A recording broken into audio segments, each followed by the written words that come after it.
जय हिंद, वंदे मातरम। आप सभी का स्वागत है सक्सेस वर्ल्ड एमसीक्यू चैनल पर।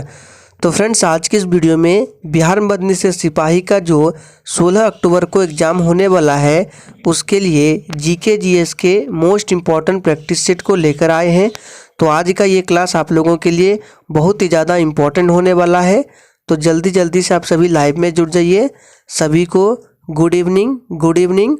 तो चलिए आज के सेशन को स्टार्ट करते हैं। तो फ्रेंड्स, आज के सेशन का पहला प्रश्न है, मनुष्य के शरीर में पसलियों के कितने जोड़े होते हैं। आप लोगों को लाइव चैट का ऑप्शन दिया गया है। अगर किसी भी प्रश्न का आंसर आता है तो आप लोग लाइव चैट में अपना अपना आंसर जरूर करेंगे। तो देखिए, मनुष्य के शरीर में पसलियों के कितने जोड़े होते हैं। तो जो ये बच्चे 12 जोड़े दे रहे हैं, बिल्कुल सही जवाब है। फर्स्ट ऑप्शन सही जवाब है, 12 जोड़े। नेक्स्ट क्वेश्चन, निम्नलिखित में से कौन सा मिश्र धातु नहीं है। चलिए आंसर करते जाएंगे। इन चारों ऑप्शन में से कौन सा मिश्र धातु नहीं है। तो देखिए, ऑप्शन डी में जो है तांबा, ये मिश्र धातु नहीं है। आपसे पूछ सकता है कि पीतल किसका मिश्र धातु होता है। तो ये तांबा और जिंक का मिश्र धातु होता है पीतल, याद रखना है। यहाँ से आपको एक ट्रिक बता देते हैं, पीताजी याद रखना है। पीताजी, पी से आपका पीतल हो गया, त से तांबा और ज से जिंक हो गया, यानी कि पीतल जो है तांबा और जिंक का मिश्र धातु होता है। नेक्स्ट क्वेश्चन देखिए, क्लोरोफिल प्रकाश के किस घटक को परावर्तित करता है। मोस्ट इम्पॉर्टेंट प्रश्न है, चलिए आंसर बताएंगे। तो देखिए, इस प्रश्न का सही जवाब हो जाएगा हरा को, याद रखना है। क्लोरोफिल जो है ये प्रकाश के हरे रंग को क्या करता है, परावर्तित करता है। तो डी ऑप्शन बिल्कुल सही जवाब है। और देखिए, यहाँ पे क्लोरोफिल में पूछा जाता है कि क्लोरोफिल में कौन सी धातु पाई जाती है। तो इसमें मैग्नीशियम धातु पाई जाती है, ध्यान रखना है। नेक्स्ट क्वेश्चन, कांच की कौन सी किस्म तापरोधी है। चलिए आंसर करते जाएंगे। कांच की कौन सी किस्म तापरोधी है। तो चौथे का राइट आंसर जो ये बच्चे सी को दिए हैं, बिल्कुल सही जवाब है। पायरेक्स कांच जो है ये तापरोधी होती है। सी ऑप्शन बिल्कुल सही जवाब है। नेक्स्ट क्वेश्चन देखिए, कृत्रिम उपग्रह के जरिए संचार के लिए किन तरंगों का प्रयोग किया जाता है। चलिए आंसर करते जाएंगे। मोस्ट इम्पॉर्टेंट प्रश्न है। और देखिए, अगर आप लोगों को सेशन थोड़ा भी अच्छा लग रहा है तो प्लीज़ सभी लोग सेशन को लाइक करें। तो देखिए, कृत्रिम उपग्रह के जरिए संचार के लिए किन तरंगों का प्रयोग किया जाता है। तो सूक्ष्म तरंगों का प्रयोग किया जाता है। फर्स्ट ऑप्शन बिल्कुल सही जवाब है। नेक्स्ट क्वेश्चन देखिए, कच्चा गाजर किसका अच्छा स्रोत है। फटाफट से आंसर करते जाएंगे। कच्चा गाजर किसका अच्छा स्रोत है। तो ये होता है विटामिन ए का अच्छा स्रोत है। इसका रासायनिक नाम होता है रेटिनॉल, विटामिन सी का एस्कॉर्बिक एसिड, विटामिन डी का कैल्सीफेरॉल और विटामिन के का रासायनिक नाम होता है फिलोक्विनोन। नेक्स्ट क्वेश्चन देखिए, लाल रक्त कण किसमें उत्पन्न होते हैं। लाल रक्त कण यानी कि आरबीसी जो है ये किसमें उत्पन्न होते हैं। तो ये अस्थि मज्जा में होते हैं। सी ऑप्शन सही जवाब है। और आरबीसी का कार्यकाल कितने दिनों का होता है। तो 120 दिनों का होता है। और आरबीसी का कब्रिस्तान किसे बोला जाता है। तो प्लीहा को आरबीसी का कब्रिस्तान बोला जाता है। नेक्स्ट क्वेश्चन, दो वस्तुओं के मध्य कोणीय दूरी मापन के लिए कौन सा यंत्र प्रयोग होता है। मोस्ट इम्पॉर्टेंट प्रश्न है, चलिए आंसर बताएंगे। तो देखिए, दो वस्तुओं के मध्य कोणीय दूरी मापने के लिए किस यंत्र का प्रयोग होता है। तो सेक्सेंट यंत्र का प्रयोग होता है। फर्स्ट ऑप्शन बिल्कुल सही जवाब है। Next question, plaster of Paris प्राप्त किया जाता है। चलिए आंसर करते जाएंगे। बिल्कुल इसी तरह के प्रश्न आपसे एग्जाम में भी पूछेगा। चलिए आंसर बताएंगे। प्लास्टर ऑफ पेरिस किससे प्राप्त किया जाता है। तो देखिए, बहुत ही इजी प्रश्न है। ये जिप्सम से प्राप्त किया जाता है। और जिप्सम का सूत्र क्या होता है पूछा जाता है। तो CaSO4 × 2H2O ये जिप्सम का सूत्र होता है। और प्लास्टर ऑफ पेरिस का होता है CaSO4 × हाफ H2O, इसको याद कर लीजिए दोनों का, जिप्सम का ये हो गया और प्लास्टर ऑफ पेरिस का ये हो गया। और देखिए बॉक्साइड जो है ये किसका अयस्क है, तो ये एल्युमिनियम का अयस्क है, पूछा जाता है। नेक्स्ट क्वेश्चन, मोतीझरा में शरीर का कौन सा अंग प्रभावित होता है? चलिए आंसर करते जाएंगे। देखिए ये मोतीझरा और कुछ नहीं है, ये टाइफाइड का ही नाम है। तो देखिए टाइफाइड का नाम क्या क्या होता है, टाइफाइड को आंत का बुखार भी बोला जाता है, म्यादी बुखार भी बोला जाता है, मोतीझरा भी बोला जाता है। तो इसमें शरीर का कौन सा अंग प्रभावित होता है, तो आंत प्रभावित होता है। नेक्स्ट क्वेश्चन, वह ताप जिसके नीचे दाब बढ़ाकर गैस को द्रवीभूत किया जा सकता है क्या कहलाता है? चलिए आंसर करते जाएंगे, बिल्कुल सिलेक्टेड प्रश्न है। तो देखिए उस ताप को क्या बोला जाता है, तो क्रांतिक ताप बोला जाता है। सी ऑप्शन जो ही बच्चे दिए हैं बिल्कुल सही जवाब है। नेक्स्ट क्वेश्चन देखिए, डूबते हुए सूर्य का लाल रंग किसके कारण होता है? चलिए आंसर करते जाएंगे, डूबते हुए सूर्य का लाल रंग किसके कारण होता है? तो देखिए बहुत ही सिंपल प्रश्न है, ये होता है प्रकीर्णन के कारण। निम्नलिखित में से कौन सी नदी विंध्य और सतपुड़ा पर्वतमाला के बीच बहती है? चलिए आंसर करते जाएंगे, और ये प्रश्न आप लोगों के लिए इम्पोर्टेंट बनता है, इसको ध्यान रखें। तो कौन सी नदी है जो विंध्य और सतपुड़ा पर्वतमाला के बीच बहती है? तो ये है नर्मदा नदी। फर्स्ट ऑप्शन बिल्कुल सही जवाब है। नेक्स्ट क्वेश्चन, केंद्रीय चावल अनुसंधान केंद्र कहाँ स्थित है? फटाफट से आंसर बताएंगे। तो देखिए केंद्रीय चावल अनुसंधान केंद्र जो है ये कहाँ स्थित है, तो ये कटक में स्थित है। जो ये बच्चे लाइव चैट में बी ऑप्शन दिए हैं बिल्कुल सही जवाब है। नेक्स्ट क्वेश्चन, निम्नलिखित में से किसने संस्कृत व्याकरण लिखा था? चलिए आंसर करते जाएंगे। और फ्रेंड्स आप लोग सेशन के एंड में अपना अपना स्कोर जरूर देंगे, बिल्कुल ईमानदारी पूर्वक। तो देखिए संस्कृत व्याकरण पाणिनि के द्वारा लिखा गया था। एक पूछा जाता है कि अभिज्ञान शकुंतलम के रचनाकार कौन है, तो कालिदास है। चरक ने क्या लिखा था, तो चरक संहिता याद रखना है, चरक संहिता। और ये हर्षवर्धन के शासनकाल में थे। और आर्यभट्ट जो है ये शून्य की खोज की थी। इन सभी पॉइंट को ध्यान रखना है। निम्नलिखित में से कौन सी मुख्य धारा अंत में गंगा से मिलती है? चलिए आंसर बताएंगे। तो देखिए इसका सही जवाब हो जाएगा ऑप्शन डी, भागीरथी याद रखना है। भागीरथी की मुख्य धारा अंत में गंगा से मिलती है। पतंजलि किसके लिए प्रसिद्ध है? और देखिए ये भी प्रश्न आप लोगों के लिए इम्पोर्टेंट बनता है। पतंजलि किसके लिए प्रसिद्ध है, तो ये जो है योग सूत्र के लिए प्रसिद्ध है। यहाँ से और भी प्रश्न बनते हैं, जैसे कि न्याय दर्शन के प्रवर्तक पूछा जाता है कौन है, तो गौतम याद रखना है। और पूछा जाता है कि सांख्य दर्शन के, ठीक है, तो सांख्य दर्शन के कौन है, तो कपिल मुनि है। न्याय दर्शन के गौतम, पतंजलि के योग सूत्र। नेक्स्ट क्वेश्चन, लूनी नदी पुष्कर के पास निकलती है और निम्नलिखित में से किसमें गिरती है? चलिए आंसर बताएंगे। तो देखिए लूनी नदी जो है ये पुष्कर के पास निकलती है और ये कच्छ के रण में जाकर विलुप्त हो जाती है। तो फर्स्ट ऑप्शन जो ही बच्चे दिए हैं बिल्कुल सही जवाब है। कच्छ का रण कहाँ है, तो ये गुजरात में है। नेक्स्ट क्वेश्चन, सौर मंडल का सबसे गर्म ग्रह कौन सा है? और देखिए जितने भी लोग सेशन को वॉच कर रहे हैं, अभी तक आप लोगों ने लाइक नहीं किया है तो प्लीज़ सभी लोग लाइक करें। तो देखिए सौरमंडल का सबसे गर्म ग्रह जो है ये शुक्र ग्रह है। बी ऑप्शन बिल्कुल सही जवाब है। शुक्र ग्रह को सबसे चमकीला ग्रह भी बोला जाता है, ध्यान रखना है। बुध जो है ये सौरमंडल का सबसे छोटा ग्रह है और बृहस्पति सौरमंडल का सबसे बड़ा ग्रह है। मंगल को लाल ग्रह बोला जाता है। वित्त आयोग का गठन भारत के संविधान के खाली स्थान अनुच्छेद के तहत किया जाता है। किस आर्टिकल के तहत किया जाता है? तो सबसे पहले आपको याद रखना है कि प्रश्न आपसे पूछ सकता है कि वित्त आयोग का गठन कितने वर्ष के लिए किया जाता है, तो ये 5 वर्ष के लिए किया जाता है। वित्त आयोग का गठन याद रखना है। और देखिए वित्त आयोग के अध्यक्ष एवं इनके जो अन्य सदस्य होते हैं इसकी नियुक्ति किसके द्वारा की जाती है, तो इसको भी याद रखिए, राष्ट्रपति के द्वारा, फिर से रिपीट कर देते हैं, वित्त आयोग जो है 5 वर्ष के लिए गठित किया जाता है और वित्त आयोग के अध्यक्ष एवं अन्य सदस्यों की नियुक्ति राष्ट्रपति के द्वारा की जाती है। और देखिए पहला वित्त आयोग कब गठित हुआ था, तो 1951 में पहला वित्त आयोग गठित हुआ था।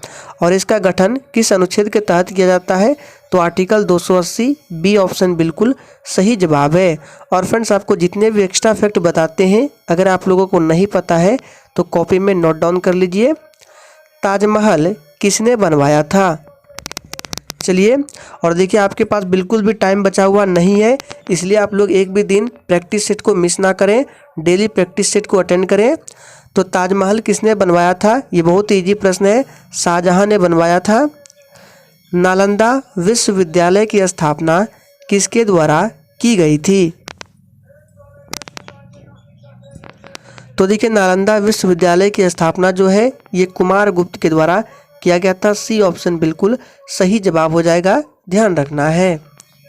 नेक्स्ट क्वेश्चन, भारत का सिलिकॉन वैली कौन सा शहर है, चलिए आंसर बताएंगे। तो देखिए भारत का सिलिकॉन वैली जो है ये बेंगलुरु को बोला जाता है। डी ऑप्शन जो भी बच्चे दिए हैं बिल्कुल सही जवाब है। दिल्ली भारत की राजधानी किस वर्ष बनी, चलिए आंसर करेंगे। और देखिए इस प्रश्न का आंसर आप लोगों को नीचे कमेंट बॉक्स में देना है, देखते हैं कितने बच्चे आंसर कर पाते हैं। और दिल्ली से पहले भारत की राजधानी कहाँ थी, इसका भी आंसर आपको बताना है। किस ग्रह को पृथ्वी की जुड़वा के रूप में जाना जाता है, चलिए। तो देखिए किस ग्रह को पृथ्वी की जुड़वा बहन के रूप में जाना जाता है, तो ये शुक्र को जाना जाता है। सी ऑप्शन बिल्कुल सही जवाब है। और शुक्र जो है ये पृथ्वी से सबसे निकट है। अगर आपसे पूछे कि बुध से सबसे निकटतम ग्रह कौन सा है, तो याद रख, सूर्य से सबसे निकटतम ग्रह कौन सा है, तो बुध जो है सूर्य से सबसे निकट है। लेकिन सबसे गर्म कौन है, तो शुक्र है। नेक्स्ट क्वेश्चन, निम्नलिखित में से कौन राष्ट्रपति द्वारा नियुक्त नहीं किया जाता है, मोस्ट इंपॉर्टेंट प्रश्न है, चलिए आंसर बताएंगे। निम्नलिखित में से कौन राष्ट्रपति द्वारा नियुक्त नहीं किया जाता है, तो देखिए इसका सही जवाब हो जाएगा ऑप्शन बी हो जाएगा, महाधिवक्ता। तो बी ऑप्शन जो भी बच्चे दिए हैं बिल्कुल सही जवाब है। महाधिवक्ता किसके द्वारा नियुक्त किया जाता है, चलिए। तो देखिए अभी हमने बताया था कि महाधिवक्ता की नियुक्ति राष्ट्रपति के द्वारा नहीं किया जाता है, यह राज्यपाल के द्वारा किया जाता है। और देखिए आपसे पूछ सकता है कि राज्यपाल की नियुक्ति कौन करता है, तो ये राष्ट्रपति करता है। राज्यपाल बनने के लिए उम्र सीमा क्या है, तो 35 वर्ष है। नेक्स्ट क्वेश्चन, दिल्ली के किस सुल्तान की मृत्यु चौगान खेलते समय हुई थी, तो इसका सही जवाब हो जाएगा सी ऑप्शन, कुतुबुद्दीन ऐबक। निम्नलिखित में से कौन सा मूल अधिकार केवल भारत के नागरिकों के लिए है, चलिए आंसर बताएंगे। तो देखिए इसका सही जवाब जो भी बच्चे डी को दिए हैं बिल्कुल सही जवाब है। अभिव्यक्ति का अधिकार जो है ये मौलिक अधिकार केवल भारत के नागरिकों के लिए है। प्रथम बौद्ध परिषद कहाँ आयोजित की गई थी, चलिए आंसर करेंगे। तो देखिए प्रथम बौद्ध परिषद जो है ये राजगृह में, डी ऑप्शन सही जवाब है। दूसरा वैशाली में, तीसरा पाटलिपुत्र में और चौथा कश्मीर में। नेक्स्ट क्वेश्चन, बिहार राज्य में लीची अनुसंधान केंद्र की स्थापना की गई है, कहाँ पे की गई है, चलिए आंसर बताएंगे। तो देखिए बिहार राज्य में लीची अनुसंधान केंद्र की स्थापना जो है ये मुसहरी में की गई है। फर्स्ट ऑप्शन बिल्कुल सही जवाब है। बिहार में उत्तरी गंगा के मैदान में निम्नलिखित में से कौन सी मिट्टी नहीं पाई जाती है, चलिए आंसर बताएंगे। तो देखिए बिहार के उत्तरी गंगा के मैदान में नवीन जलोढ़ मिट्टी पाई जाती है। बलसुंदरी मिट्टी भी, दलदली मिट्टी भी पाई जाती है, लेकिन बलथर मिट्टी ये नहीं पाई जाती है। गंडक सहायक नदी है, किस नदी की सहायक नदी है, तो देखिए गंडक जो है ये गंगा नदी की सहायक नदी है। बी ऑप्शन जो भी बच्चे दिए हैं बिल्कुल सही जवाब है। और गंगा जो है ये भारत की सबसे लंबी नदी है। इसकी लंबाई 2525 किलोमीटर है। अंतर्राष्ट्रीय मुद्रा कोष जिसको IMF बोला जाता है, सूची 2021 के अनुसार सकल घरेलू उत्पाद द्वारा भारत की स्थिति क्या है? चलिए आंसर बताएंगे फटाफट से। तो देखिए आपसे पूछ सकता है कि IMF यानी कि अंतर्राष्ट्रीय मुद्रा कोष का हेड क्वार्टर कहाँ है? तो इसका वाशिंगटन DC है। और इसकी स्थापना की बात करें तो 1944 में इसकी स्थापना की गई थी। और इस सूची यानी कि 2021 के सूची के अनुसार सकल घरेलू उत्पाद द्वारा भारत की स्थिति क्या है? तो 7वां है। फर्स्ट ऑप्शन सही जवाब है। भारत में कौन सा क्षेत्र रोजगार का सबसे बड़ा स्रोत है?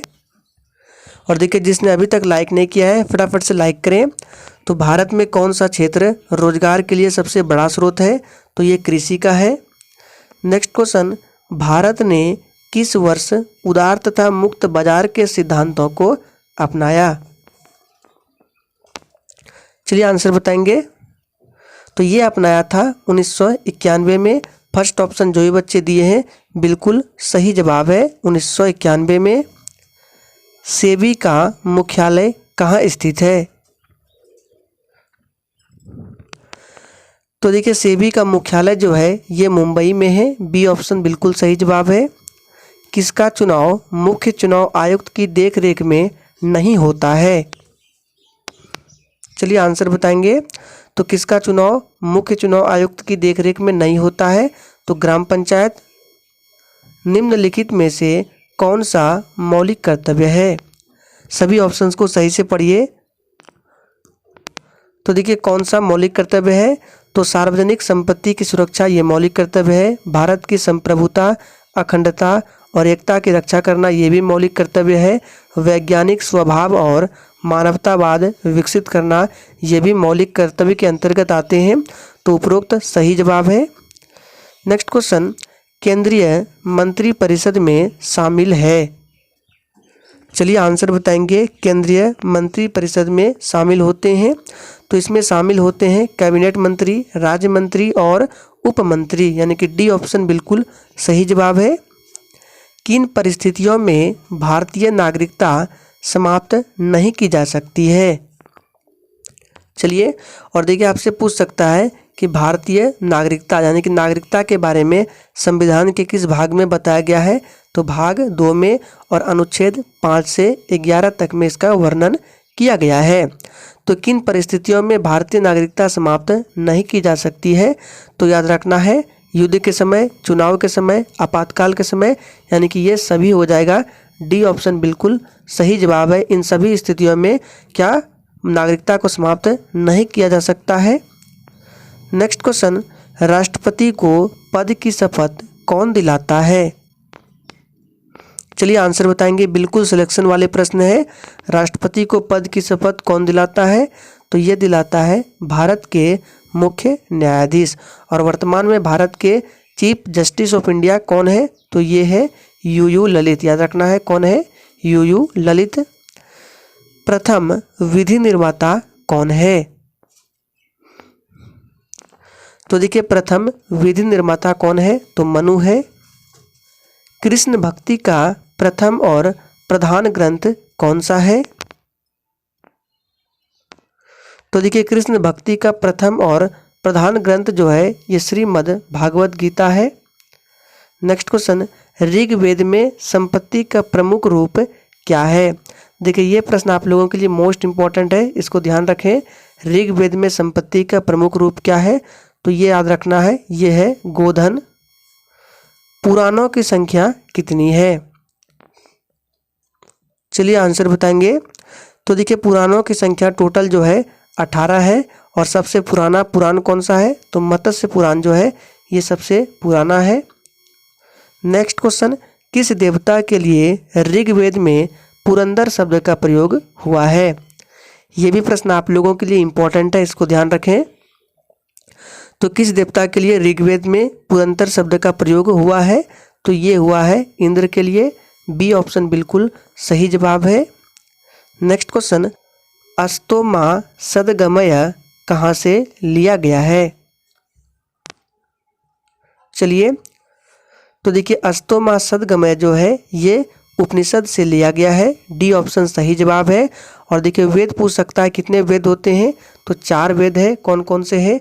ऋग्वेद है, यजुर्वेद है, अथर्ववेद है और सामवेद है। आप लोग कमेंट करके बताएंगे सबसे पुराना वेद कौन सा है। धर्मशास्त्रों में भू राजस्व की दर क्या है? ये प्रश्न आप लोगों के लिए मोस्ट इम्पॉर्टेंट है, इस पर स्टार लगा रहे हैं, इसको विशेष रूप से ध्यान रखें। तो धर्मशास्त्रों में भू राजस्व की दर 1/6 है। नेक्स्ट क्वेश्चन, प्राचीन भारत में निष्क नाम से क्या जाने जाते थे? चलिए आंसर बताएंगे। ये प्रश्न आज के सेशन का आखिरी प्रश्न है और इसका पीडीएफ आपको टेलीग्राम चैनल पर मिल जाएगा, जाकर ज्वाइन कर लीजिए। डिस्क्रिप्शन बॉक्स में टेलीग्राम चैनल का लिंक है। तो प्राचीन भारत में निष्क जो है ये स्वर्ण आभूषण जाने जाते थे, यानी कि बी ऑप्शन बिल्कुल सही जवाब है। तो फ्रेंड्स आज के इस इम्पोर्टेंट प्रैक्टिस सेट में हम लोगों ने 50 मोस्ट इम्पॉर्टेंट प्रश्नों को कवर किया। तो आज के लिए इतना ही, तब तक के लिए जय हिंद।